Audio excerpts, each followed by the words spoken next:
Dahil nga meron tayong sasamahang long ride kababali at natapos na rin nating ipakondisyon yung panggilid ni Namnam, may i-change oil naman natin siya para sureball na wala tayong magiging aberya sa daan.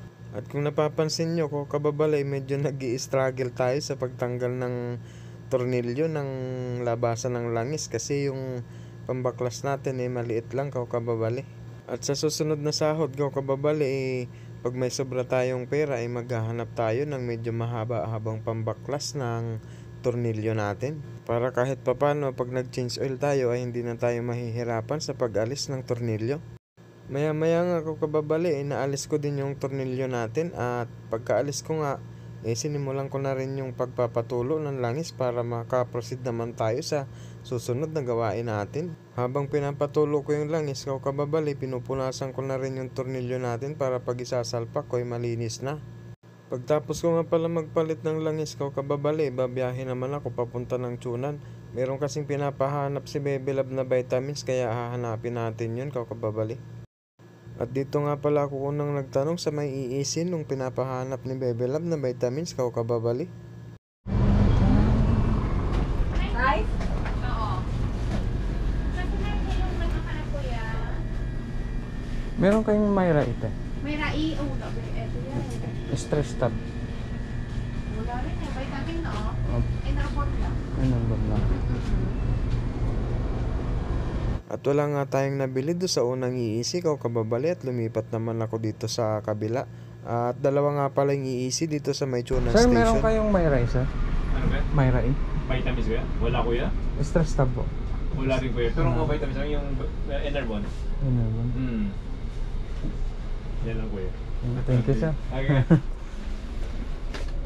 At dahil nga wala tayong mahanap na vitamins kababali ay dumiretso na rin ako dito sa may karwasyan. At pagka-ayos ko nga ng motor nating sinamnam, nagpapalit naman ako ng coins para meron tayong ihulog.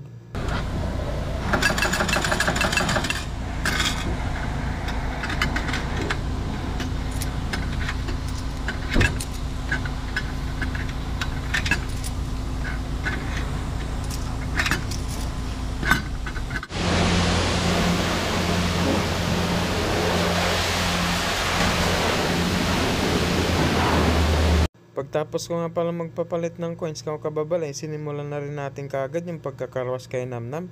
At habang nagkakarwas nga ako ngayon kukwentuhan ko muna kayo kababali. Nung nasa Pilipinas pa ako kababali, pangarap ko na rin talagang magkaroon ng sariling motor, makapag road trip at makapunta sa magagandang lugar sa Pilipinas. At dahil nga hindi naman natin kayang magkaroon ng sariling motor mas kailangan natin maghanap ng trabaho kababali. At sa paghahanap naman ng trabaho sa Pilipinas kababali, ipahirapan din dahil sobrang tataas ng standard at sobrang dami ng requirements sa kailangan, hindi kagaya dito sa Taiwan. Dahil nga sa ganong sitwasyon kababali, kung anong trabaho yung nandyan at kung anong trabaho yung pwede kong pasukan, pinapasukan ko kababali. Kung sa work experience lang kababali, madami-dami na din akong trabahong pinasukan lalo na kapag nasa probinsya. Kalimitang napapasokan kong trabaho sa probinsya kababali yung trabahong bukid o gawaing bukid at syempre di mawawala dyan yung pagiging construction worker. Pagtungtong ko nga ng 18 taon kababali ang unang naging trabaho ko ay dun sa paggawaan ng barko sa may Subic, Olongapo. At yung mga sumunod ko naging trabaho kababali ay doon na sa mga supermarket at mga fast food at nasubukan ko nga din palang mag security guard kababali. At nung magkaroon nga ako ng opportunity o pagkakataon na makapag-apply dito sa abroad kababali hindi ko na talaga pinalagpas at pinagsikapan ko talagang mag-apply. Sa pag-apply naman kababali, kailangan talaga malakas yung loob mo at makapal din yung pagmumukha mo para naman sa pagtatanong hindi ka mahiya. At nung mabigyan nga ako ng pagkakataon at maselect para makapagtrabaho dito sa bansang Taiwan kababali, sino ba naman ang hindi matutuwa? At dito ko na nga pala sa bansang Taiwan natupad yung matagal ko ng mga pinapangarap kababali.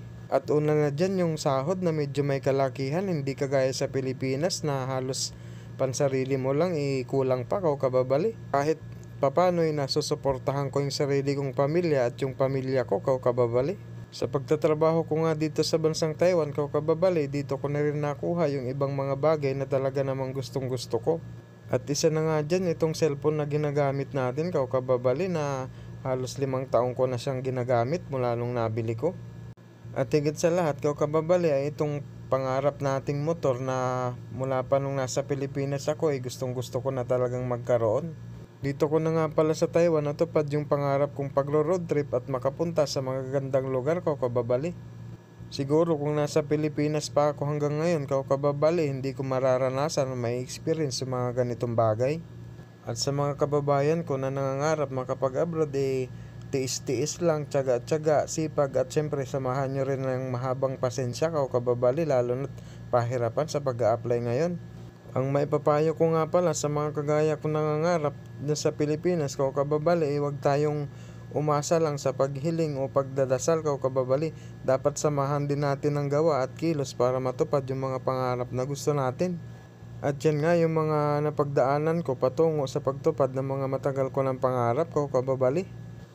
At napahaba na nga yung pagkukwento ko sa inyo, kao kababali. At sa part na yan, syempre patapos na ako sa pagkakarwas natin kay Namnam. At kinarwas ko siya para hindi naman tayo nakakahiya sa long ride natin at hindi madungi si Namnam. Pagtapos ko nga palang pahanginan o patuyuin, kao kababali, hindi mawawala yung pagpapakintab natin kay Namnam. At ang gamit ko nga palang pagpapakintab sa kanya ay yung Black Pearl. Black Pearl, baka naman. At pagkatapos ko nga palang linisan si Namnam, kao kababali, ito na yung naging resulta. Apakapogi at pwedeng-pwede ng pang long ride, kao kababali. Kaya lang, nung matapos ko siyang linisan, kao kababali, meron tayong naging problema. Medyo kumulimlim at umaambon na ng mga part na yan, kaya hindi ako nakaalis kaagad dahil pinatila ko muna, kao kababali. At mga ilang minuto pa yung lumipas, kao kababali, tumila na yung ulan at umuwi na rin ako. Yun lang. Naku, salamat.